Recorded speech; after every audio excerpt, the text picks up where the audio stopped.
That carries one around, baby. Okay, Madam City Manager.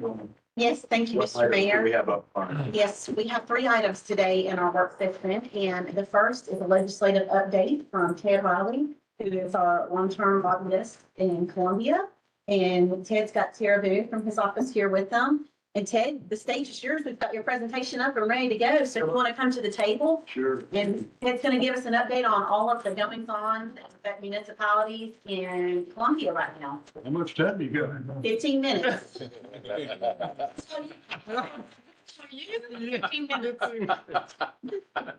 So we have all day. You have. We can ask you questions. I can't do anything unless Miss Fleming. They're schools. Don't act up now. Ted, welcome. Thanks for Thank being you. here. Well, thank you for being awesome. Oh, thank you. Thank you so much. I got this cup and I've been wearing it around. I'm awesome. Are we gonna? We're ready. PowerPoint yet? Yep, PowerPoint's ready. Tara's running, so just tell her when you want to move slides. Okay. Well, thank you all. Ted Riley with Riley Pope and Laney. I've represented you guys for a few years in Columbia and we appreciate it. We hope we are responsive and do the work you guys are paying us to do. And I have Tara Boone, as you mentioned, who's with me, who y'all see a lot more correspondence in her name on information than myself. But we've worked together for a long time and she does an awesome job for the city of Greenwood. If we go to the first slide, there you go. This is just kind of an overview to bring you guys back up to speed. As you know, we had 19 new House members and 13 new senators, which is a lot historically for South Carolina. This is the first year of a 2-year session, which is everything that doesn't happen past this year retains its place on the calendar and will be still, either we'll be happy that it's still alive or we'll be trying to kill it again. But this is not an election year, so we kind of have a break from elections. Next year, all the executive officers are up, the governor's up in 26, as you're probably already starting to hear chatter for the next race. Okay, next slide.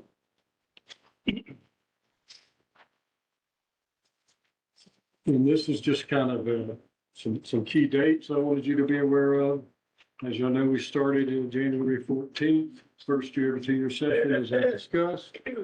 The April 10th deadline was our crossover deadline, which we have relied on historically to either try to get over to one body or not allow a bill to cross over.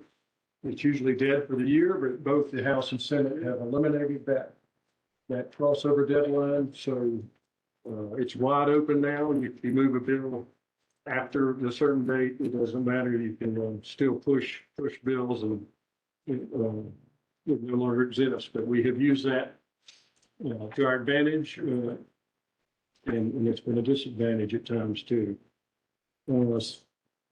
Thursday, May 8th is our sine die, the last day of session.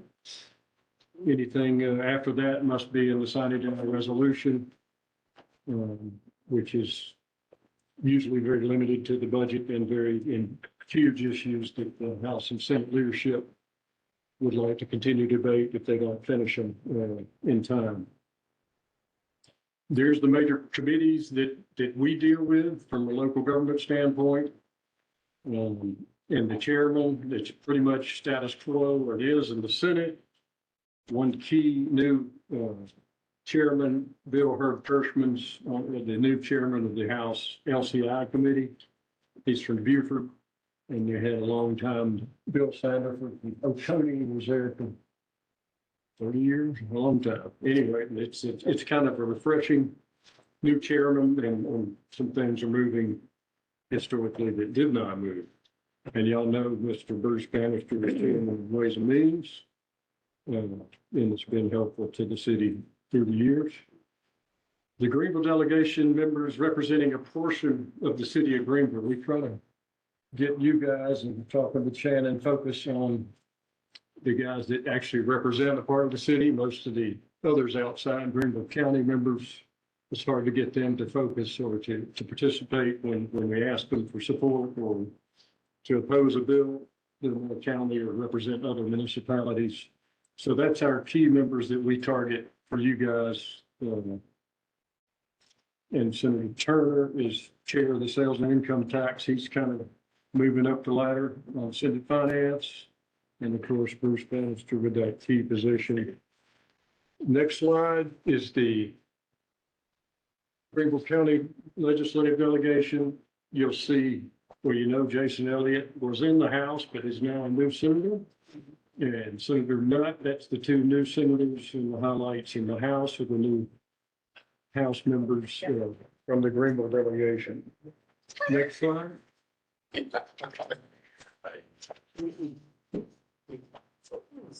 These are important issues that we work with Shannon and coming up with priorities for the city to monitor. Carol, what's our number of? We have 50 pages of bills that we're monitoring. Carol? Yeah. And saying that, I wanted to mention, that I hope all of you guys get the Under the Dome on a Friday that gives you a legislative update and key bills we're tracking for you guys.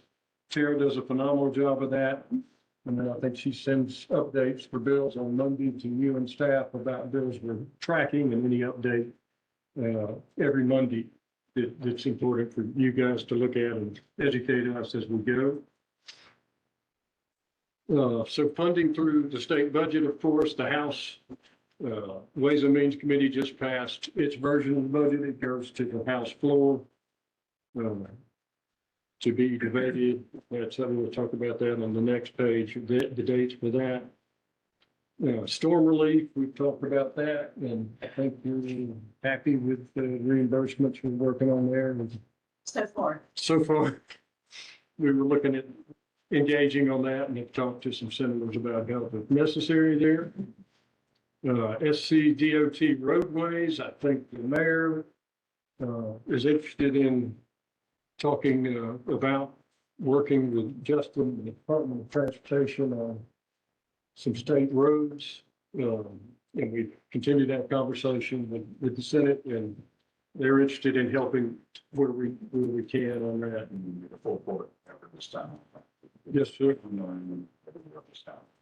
Yes. Offer some clarity. Yeah. Okay. The tort reform, y'all probably all heard about that. It's dominating the session, both the House and the Senate. You have Senate Bill 244, which is a comprehensive tort reform bill. This has been going on for a while, and then you have the liquor liability or dram shops bills are also moving. They both came out of subcommittee last week or before full judiciary this week. There's a lot of angst and a lot of money going into both sides on that bill.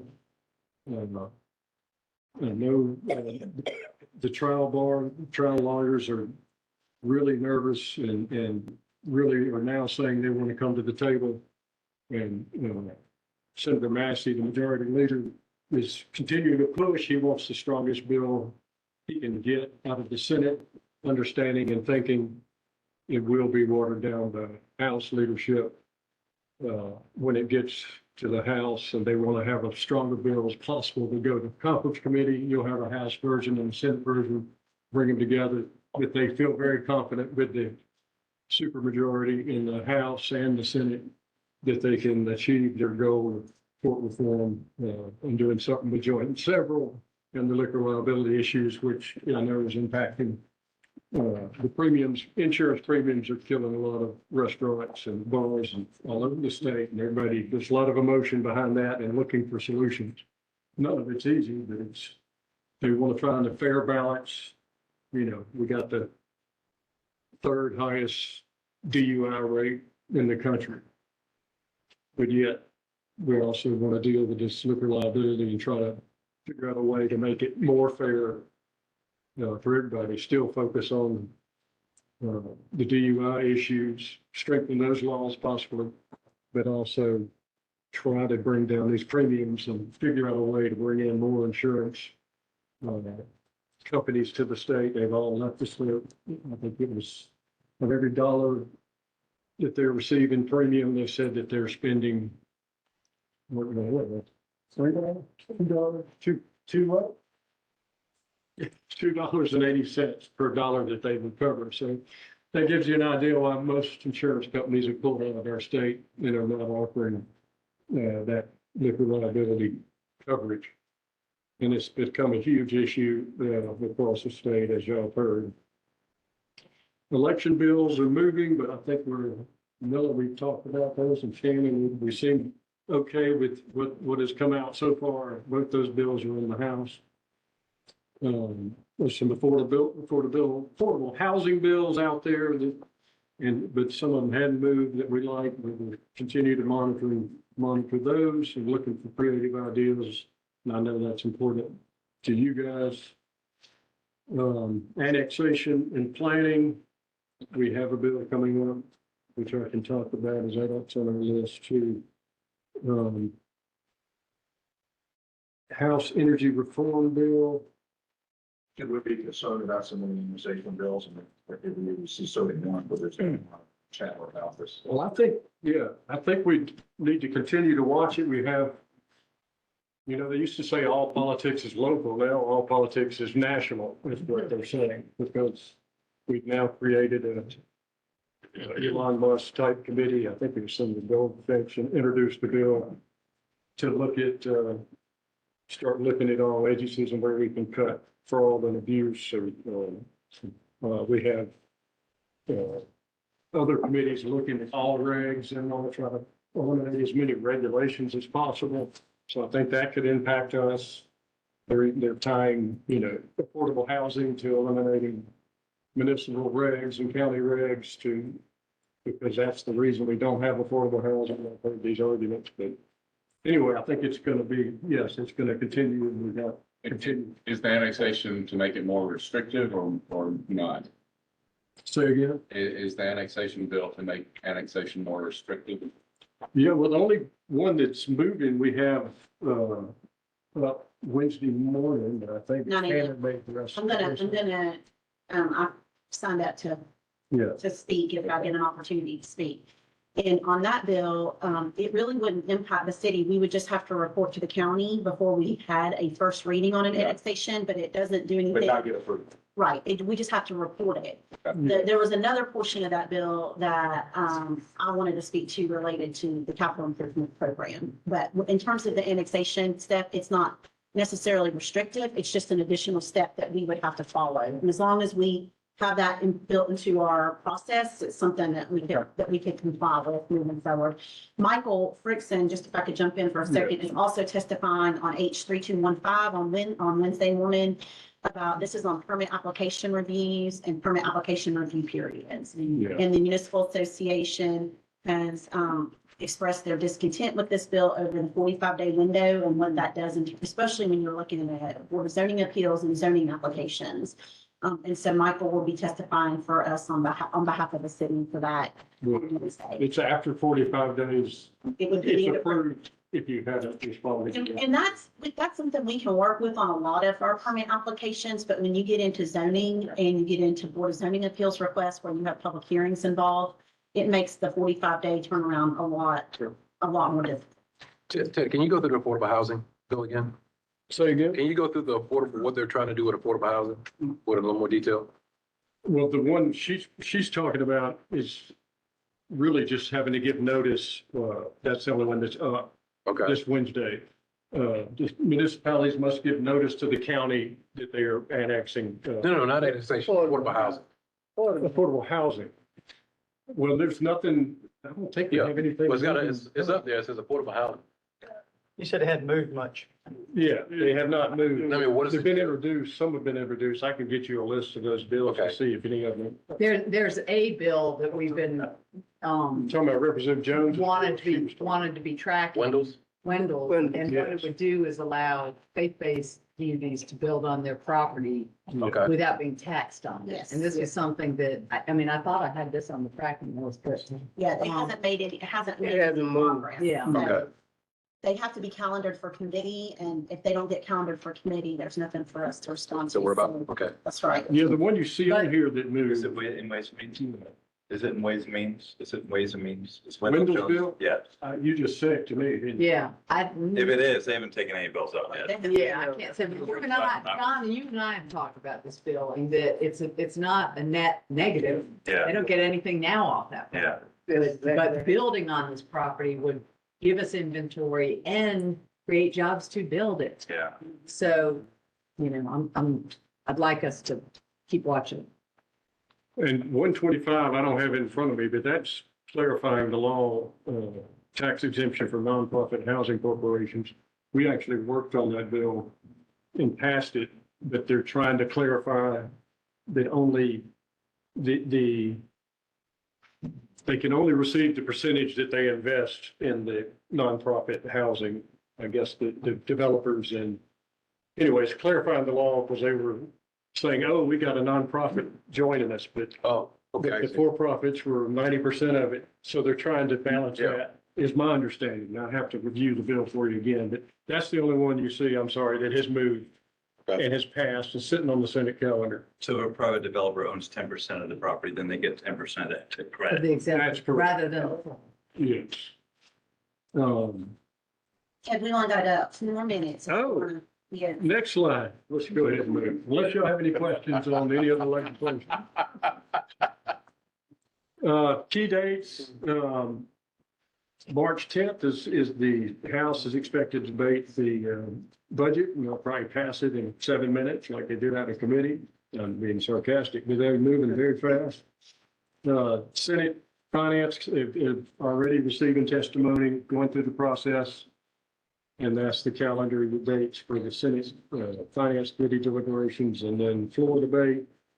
We do expect, and I'm hearing H2, I think it's April 10th, the board.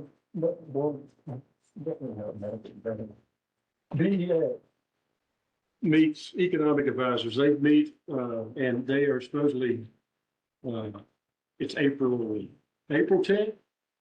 And they will probably most likely find more money is what I'm hearing. So that means the Senate will pass their version. The bill will go back to the House and they'll have more money to spend, which they will. So we should see that happening. We call that H2, which kind of amendment they offer when the bill comes back from the Senate.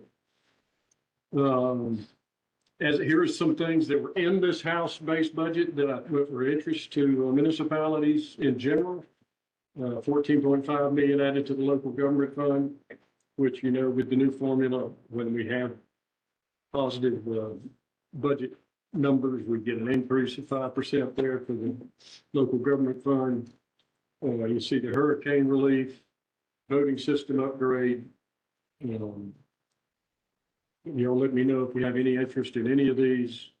Somebody mentioned the farmer's market. That was you on the farmer's market. I heard that was specific for one individual I thought so. House member. Yeah, but these will be available to us. These are all available to us, and I will say that, we believe that we will, anything that we need reimbursed for Colleen thus far. There was a question about, earlier in the session about not covering the expenses before October 10. And of course, you all know that we started clearing roadways in the city of Greenville September 29th. And so we did not want to lose the ability to be reimbursed for what we did between September 29th and October 10th. I don't mean it's bad, but we didn't feel like we should be penalized for being ahead of the game. And the state sees it our way, and we don't have to worry about that. They're going to reimburse us for the entire portion. So other than that, that was the only little hiccup we've had thus far in terms of anything related to the reimbursements. And our next presentation today will talk about our partnership with the state on our infrastructure projects. I do want to make sure that the Queen Street Bridge is somewhere, And we're because gonna that bridge is gonna fall down. talk about that in the next. It's going to fall down, and I'm just saying, Mount Lord. Right. Thank you That's Ted, really very good. much. Yes. Do you have Thanks, Ted. questions for Ted? Appreciate it. Yes. What's the status of DEI? DEF. DEI. Yes. DEI was just introduced, that was last week, right? Just dropped. And they'll wait to see if they get a hearing. Have you seen the bill? I'm not. Yeah. It pretty much eliminates DEI from all state agencies, higher ed, local governments. So it does impact. Yeah, it would impact you. How do we file it? And if the attorney general is the one giving the authority, I don't know. Yes, maybe look at the bill and then we can, if you guys want to interact or talk to. Carol, you send that bill? Is it getting any traction? We got it today. Yesterday, We got it Friday. Friday, sorry. I know it's in. Yeah, Jason signed on that too. Is he Thank getting you, traction? Ted. Other questions? Jason, that'll be good. Jason's a co-sponsor. He's sponsoring the bill. Oh, good. Thank you. Thank you, Ted. Yeah. Tara, Co-sponsor of it. thank you very much. Okay. If y'all have I did questions have for Ted or comments from me to send to Ted, let me know. But just a recap real quick on a couple of things that we're working on. One, we're continuing to work on the tort reform. That was one of the things that was important to us from the city. I think you've heard about that a lot at retreat from some of our small business owners. And talking about how the liquor liability has impacted their businesses. So that's a really important topic for the city of Greenville because of it impacting small businesses. There's also a couple of bills related to childcare that are important to us that are also being sponsored by the chamber. Chamber has a big interest in that because of having affordable childcare and its ability to make sure that we can provide economic development in our state based on making sure we have affordable childcare. So we are continuing to keep all of those on our monitoring. Like I said, we are testifying this week later about the annexation bill, really more about the CIP portion of the bill. And it really has nothing to do with annexation. It's more about something that I think that is a cleanup and planning that really needs to happen. And Michael will talk to them about permitting times, but we'll keep you updated. And as session goes on, continue to provide you these updates. Shannon, Representative Wendell Jones is on that subcommittee and we're asking him to adjourn. Yes, Both of those do it, so if you have, if you communicate with him, that would be very helpful. I'll be texting him and emailing him our talking voice, asking him to adjourn. thank you. Thank you. Thank you very much. 7 years ago, we used to do a go to Columbia field trip. We might reconsider doing that again. That is very productive. Great. Yes. I will get with Camilla and we will talk about how we would. Thank you, Councilmember Stahl. Our next item on the agenda today is an update on our state and city infrastructure partnership projects. As you all know, we've been the fortunate recipient of state funds the last two budgets that have really gone to improve projects here in the city. And so Clint and Nick from our engineering department, they are here today to give us an update on all those projects. And after we share this presentation today, we will also be sending it to our Greenville delegation, so they are aware of the progress that we've made with our state funds. So Clint and Nick, thank you. Thank you, and good afternoon, everyone. We just thought with Ted giving an update on the state of the state, if you will, this will be a good opportunity to give you all an update on where we are with several projects that are being funded through state funds that were approved. These funds were approved in the FY24 and FY25 state budgets. All total, we got around $25 million to go towards public space and public infrastructure improvements. In 2023, September 2023, y'all passed a resolution towards what projects we would dedicate those funds towards, and we're going to give you an update on each one of those projects as we move forward. It's really, projects are moving along very well. We feel like we're making really good progress and being responsive to the schedule.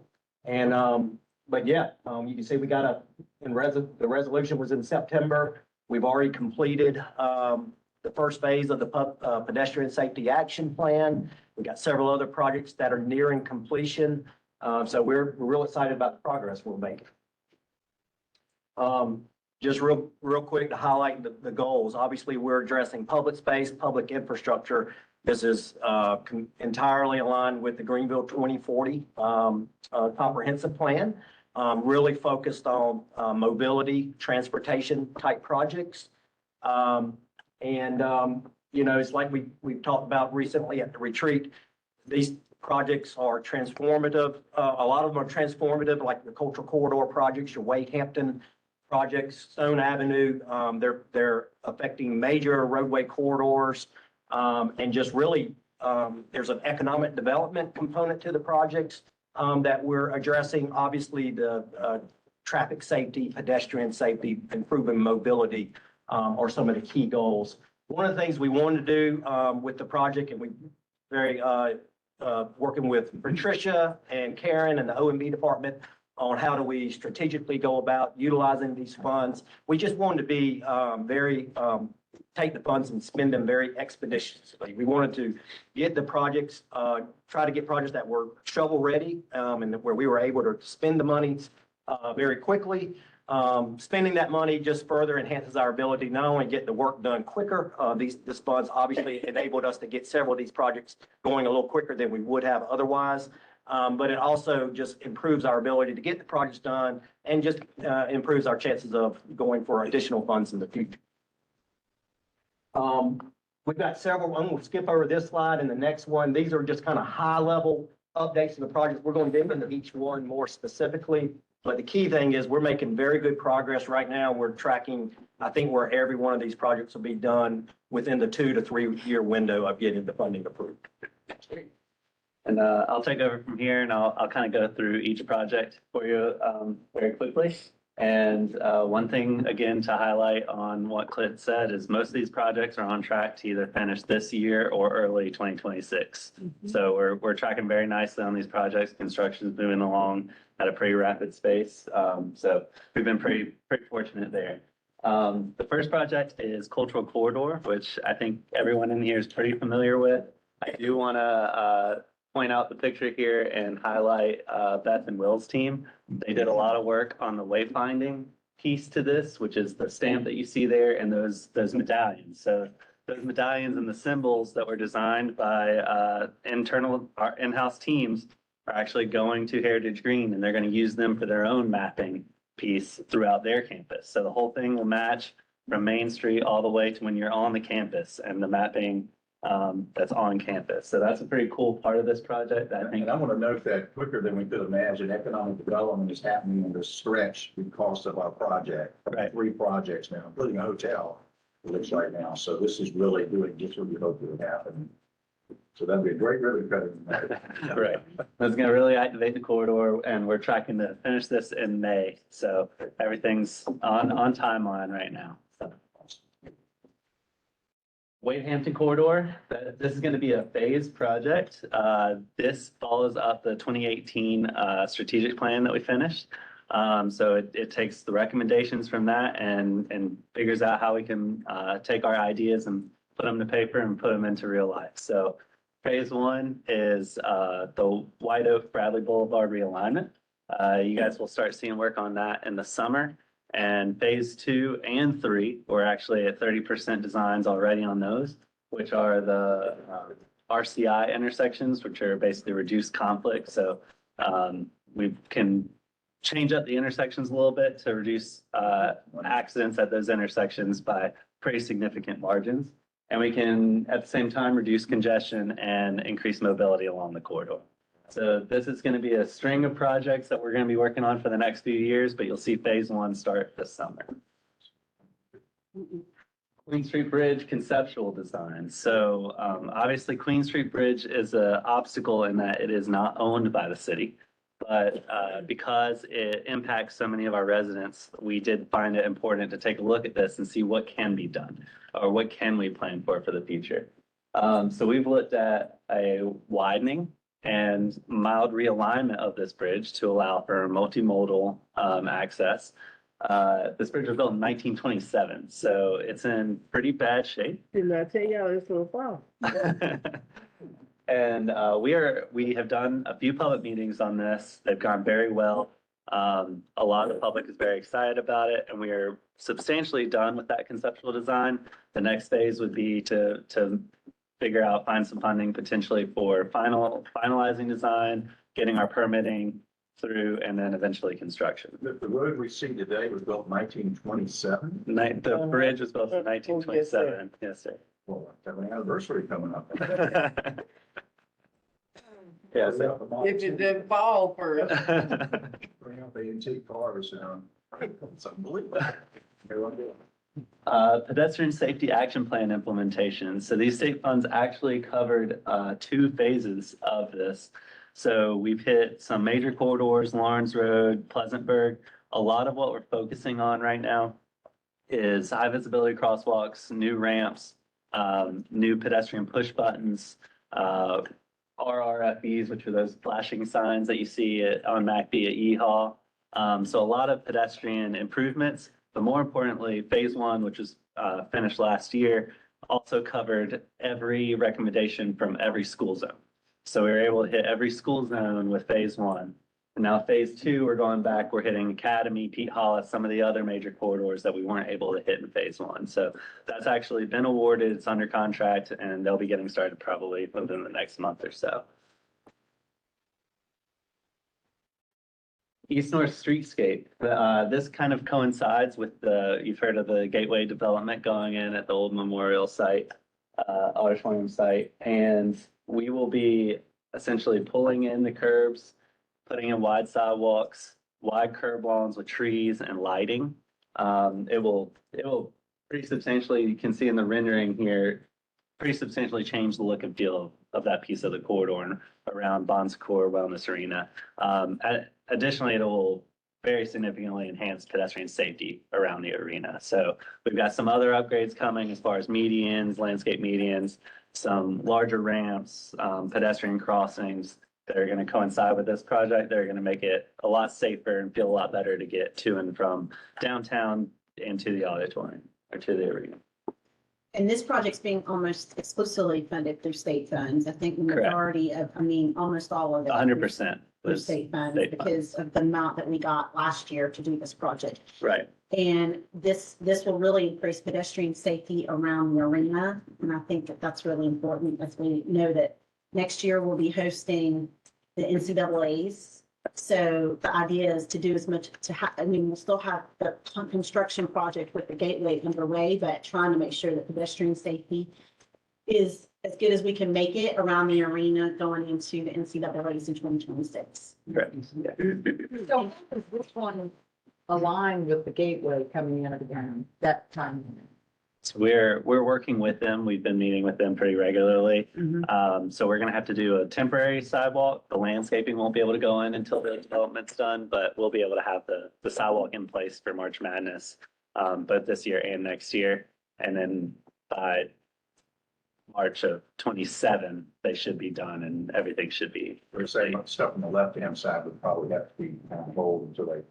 Right. Do we know when they're mobilized? They're talking about March. starting demo in This March, Okay. construction in July, Okay. and a 2027 completion. We're working on a construction phasing plan where I'll be working in a different spot than they will at first. And once they're done with us, once they hit a certain milestone, then I'll be able to move in and do my work. They've been good partners to align with, and they've been meeting with us regularly to keep us aligned on the construction. And not to jump the gun of the sweet spot of the day, but I'm sure all that will be well coordinated with Church Street.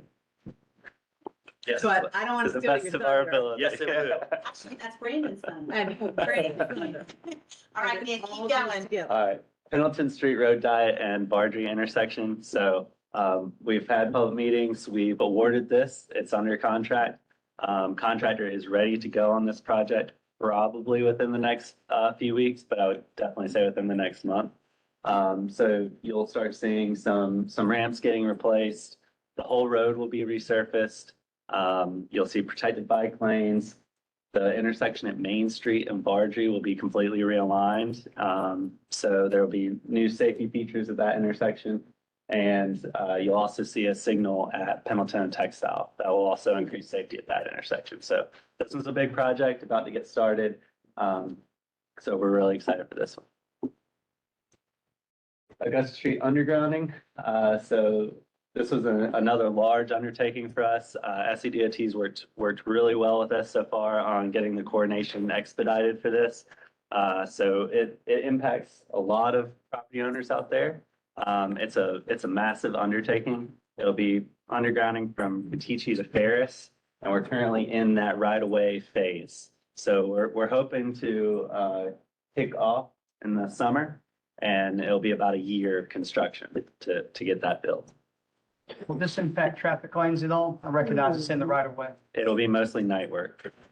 So yes, sir, but mostly at night. So. Define mostly. So that there might be some work on the outsides of the roadway during the day, but as far as lane closures, I'm pretty sure we're trying to do all lane closures at night. And when will the bumming start? The- Remember, we got a notice about all of some dynamite explosives in that section. Does that have anything to do with it? No, this, bro. Okay. If we get rock. Yes.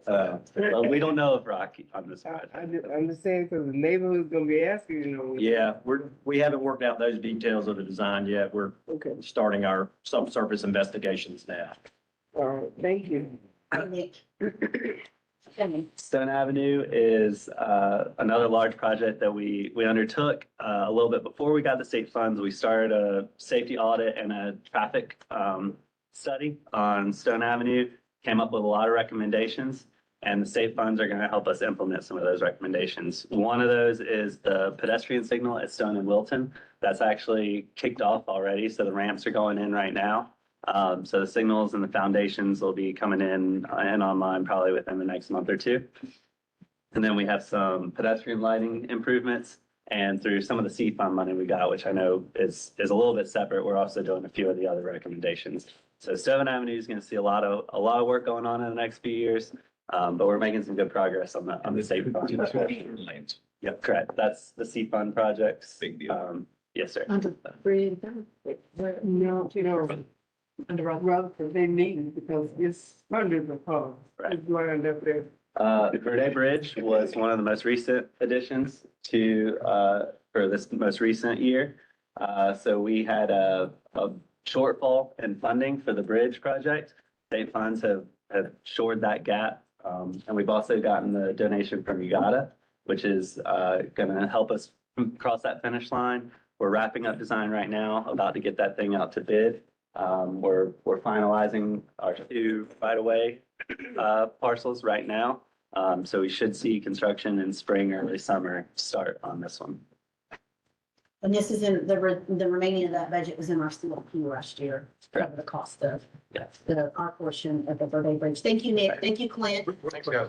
This goes with something that Councilman said, and also Russell. I think we're gonna be interested in what it really looks like. And the picture we got there is just sort of a, go back to a second, I'm sorry.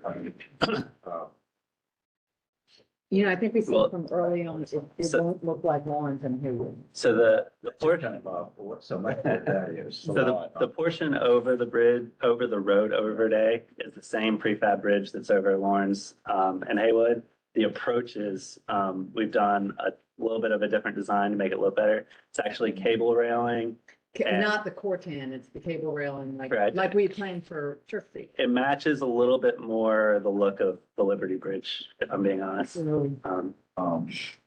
it like just concrete border? Is that what that? It's or- It'll be a cable, so There's cables. there's an MSC wall, and then on the top of it, it'll be a cable railing with, Yes. We can get you some visuals on that. We'll get you some visuals on that. Okay. All right, we're running short on time. Any other questions or comments for Nick and Clint?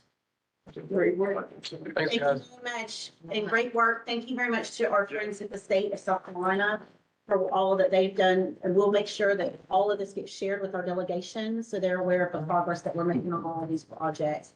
Obviously, when we do the ribbon cutting on cultural corridor, we would want to invite all of our state delegation to that.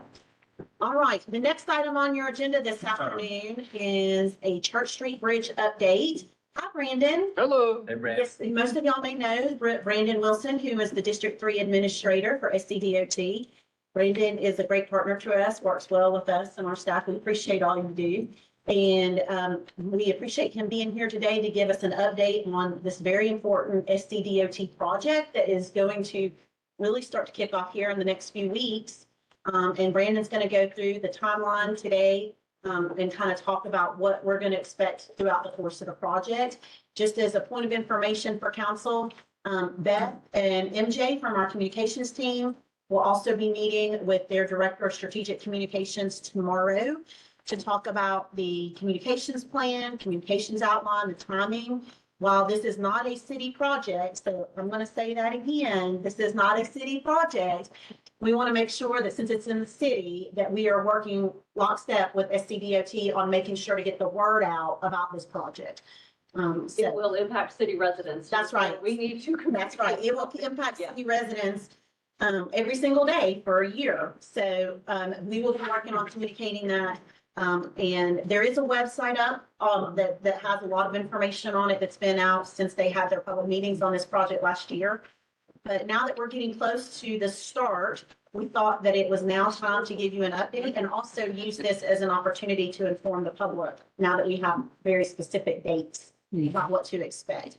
Dwayne Cooper, who y'all probably know, Dwayne will be our city point of contact on this project. So any issues from the city, Dwayne will be our point of contact. So everything from the city side will flow through Dwayne. We'll try to make sure that we keep our communications very streamlined through this process from Dwayne directly to SCDOT. So Brandon, thank you again for being here, and I'll turn it over to you. Absolutely, Shannon, thank you very much. It's great to be here this evening. Try to give you a fairly brief update on the project. We just had our pre-construction meeting last week. So we met with the contractor and we have got this project kicked off. A little bit on the project, the bridge was built in 1959, so not quite as old as the Queen Street Bridge, but it definitely has some age to it. This project is being funded through the SCDOT Bridge Maintenance Program and will be a stage type construction. So what you'll see this year are stages 1 through 3. Stage 4 will not be until 2026, and I'll get into those a little more detail as we go. The purpose of the project is to bring this bridge back to life. So everybody here has seen the bridge. We all know what it looks like, full of potholes, sidewalks are narrow. It's very uncomfortable to walk across. We hope to change all that. SCDOT wants to be good partners with the city. And through this partnership, we've come up with a design that we think will work for everyone. Construction schedule. So as I mentioned before, we met with the contractor, and so we are in what we're going to call pre-phase 1. So phase 1 kicks off on April 4th or April 15th of this year. What you expect to see right now and what you will most likely receive in the next kind of, as far as questions go, in the next month, we're going to be sending out letters to all of the property owners, all of the residents in that area. And we will be actually putting up fencing underneath the bridge in the next month. So that will happen. We required the contractor to give a 30-day notice so that all the businesses could plan for the parking to go away, for the landscaped areas, the walking trails, so that everyone knows that's coming. And so that will be happening in the next 30 days. We do expect them to have that fence installed prior to April 15th, whenever they get ready to start phase 1. In addition, you'll see the construction signs go up and you will see the speed limit get reduced. So we're going to reduce the speed limit to 25 miles an hour for the duration of this project through that area. As we get into phase 1, which will be April 15th, phase 1, phase 2, and phase 3 are kind of all going to be the same setup as far as the traffic control goes. So it'll be 1 lane in each direction. SCDOT does not consider the bridge to be closed at that point, and so we will not actually have detour signs in place. What we will have are alternate US 29 route signs in place, and we will have message boards at the extents of the US 29 on I-85, at the Augusta intersection, and then on the north side where 29 intersects with Pleasantburg. So those will all be in place prior to us getting into phase 1, but it will not actually be detour signing at this point.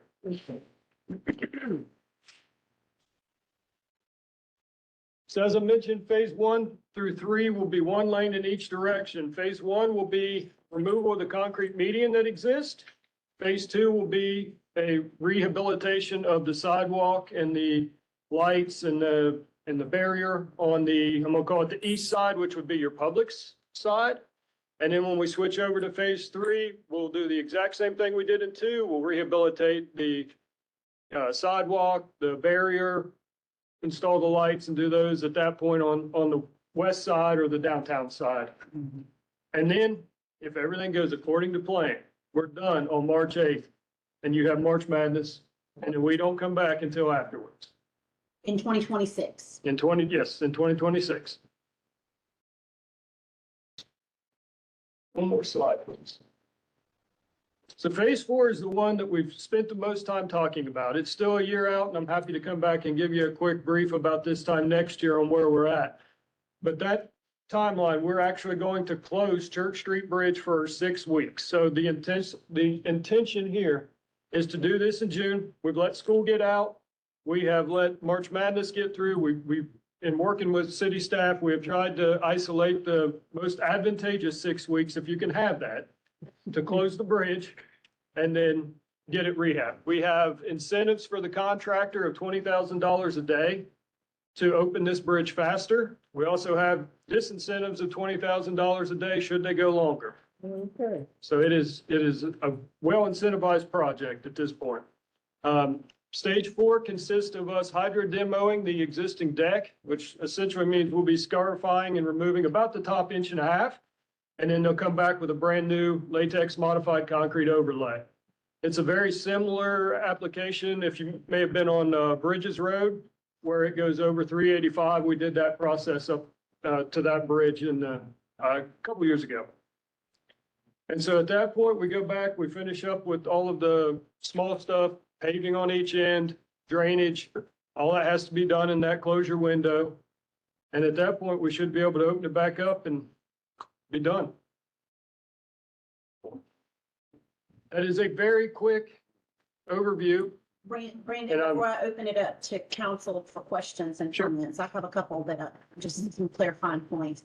One is, just for people who may not have been following this project, as we've been talking about it for the last couple of years, or you said it's been talked about for about 10 years.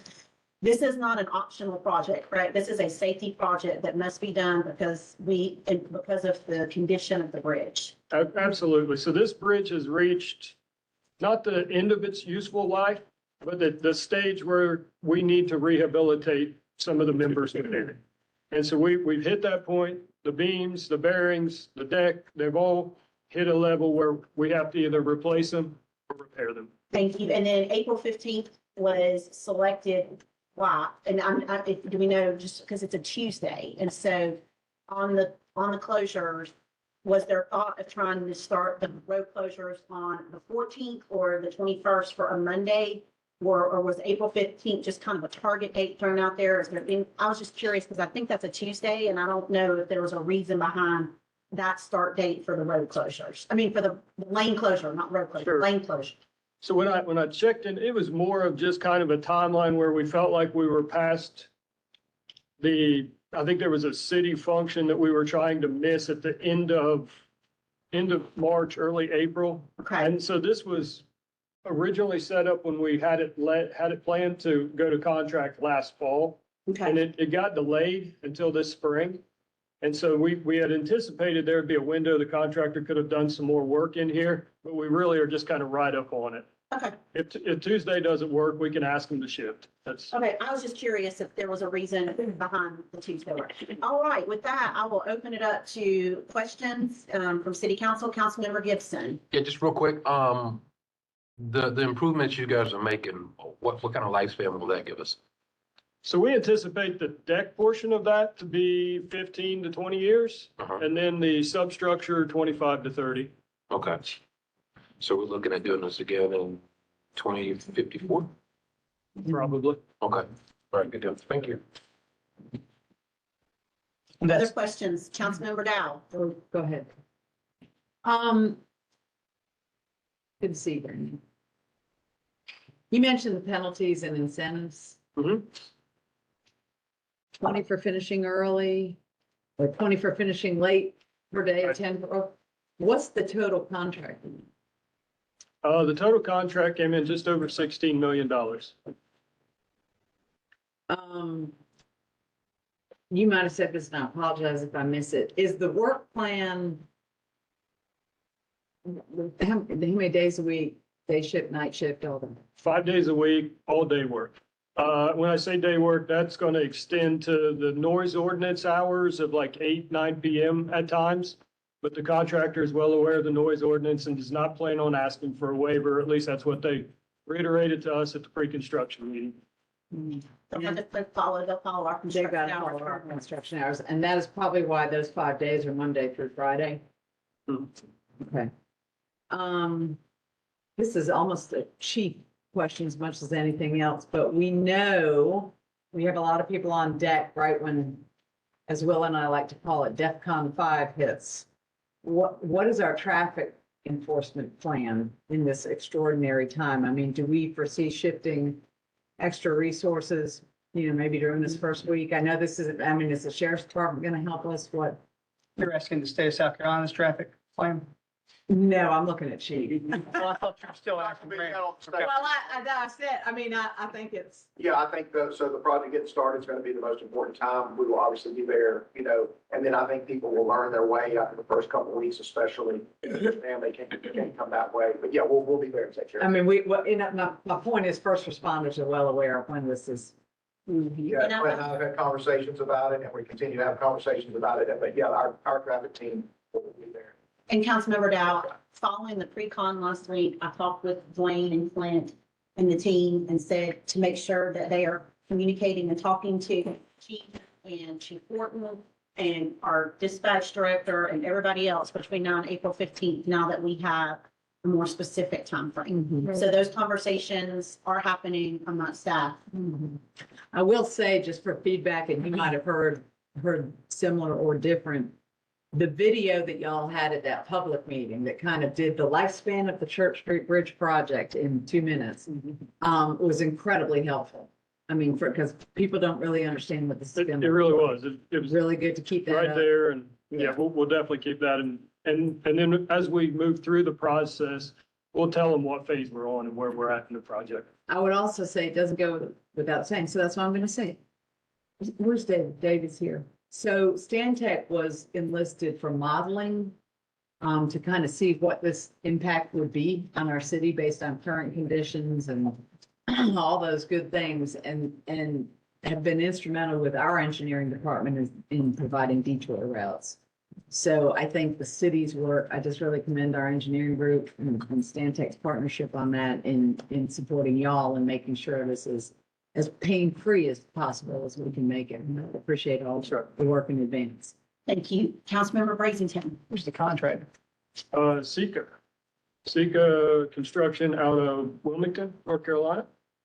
Have they done, when I say comparable projects, I mean, we recognize the volume of traffic. They've done any of this scale and this scope? It's hard to say they've done this size. Now, they've done all of the similar work items for SCDOT and numerous other locations, so we feel pretty comfortable that they are well equipped to do this. Done the style of work, maybe a smaller scope, which means Yeah, we have very few bridges this size in our state. So yeah, they've done this work, this exact item of work on other bridges. Any other questions or comments from city council? Thank you. Okay, thank you very much, thanks, Brandon. Brad. And if we could continue, we will do everything now that we have specific dates. And we have on the pre-construction meeting, following the selection of the contractor, to do everything we can to get the word out to the community that this will start. Do you know when the message boards are gonna go up, Brandon? I would expect it about a week and a half before we started. Okay. Probably not until about the first week of April. Okay, so just know that, we want to make sure that we're given as much notice as we can to the community, now that we have specific dates. And we'll be blasting out as much information as we can on this over the next 6 weeks. And as soon as the message boards go up, that'll be great, because that'll be a daily reminder to people that drive the bridge every day about what's coming, but. Yeah, Yes. I agree. I think those message boards are gonna be key particularly to people who aren't necessarily going to downtown, but use that to go through the city and they can easily find the world like that. So thank you to DOT for doing that. I think that's going to be hugely helpful. Thank you. I think that would be a big help. And we actually, I mean, didn't the modeling show that if they stay on 85, it's really shorter anyway, if they were going to rear, so. It depends on 85. It's gonna be faster than Church Street. During this. All right. Any other questions or comments? Thank y'all very much. Thank you. Okay, we're ready to move into executive session, Mr. Mayor. Okay, make a motion, please, executive session. So moved. Second, motion second on. Okay, you got to hear what it's all about. Sir, thank you. Y'all have 4 items to discuss this afternoon under code section 3470A1 and 2. Prospective contract for redevelopment of city of state, prospective contract for purchase of property in Haney Serene, boards and commissions under section A1, and prospective contract regarding Union Park donor events.